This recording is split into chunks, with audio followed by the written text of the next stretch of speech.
Sur le terrain, les combats et les bombardements se poursuivent, notamment sur la ville d'Alep.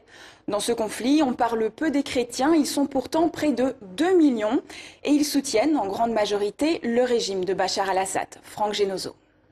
Rocailleuse et escarpée, la vallée des chrétiens accueillait avant la guerre près de 2 millions de pèlerins chaque année. Désormais, l'accès au sommet du spectaculaire mont des Chérubins à 2000 mètres d'altitude ne se fait plus qu'entouré d'hommes armés, des miliciens chrétiens pour l'essentiel. Les rebelles ont tenté de rentrer dans ce couvent pour nous agresser.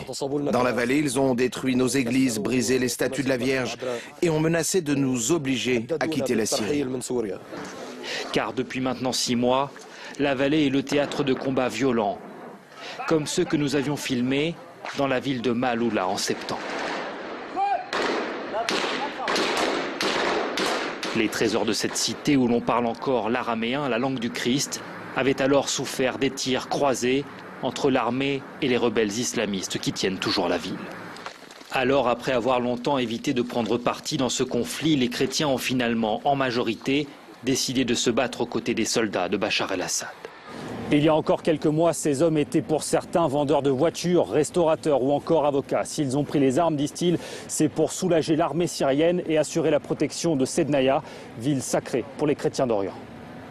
Avec sa quarantaine d'églises et de couvents, la ville est un haut lieu du christianisme. On la surnomme le Vatican syrien.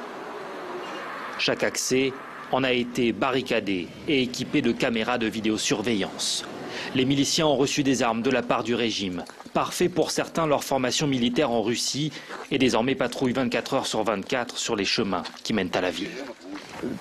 Nos ennemis sont juste de l'autre côté de la vallée.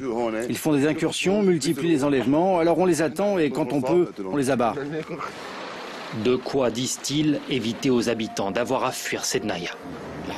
Je suis musulman et avec l'aide de Dieu, je vis avec les chrétiens. On vit en harmonie. On ne peut pas abandonner cette ville. C'est notre cité et nous devons la défendre. Si on laisse Sednaya, on sera obligé de quitter la Syrie. Un ralliement de circonstances à Bachar el-Assad, dont on ne trouve d'ailleurs aucun portrait en ville.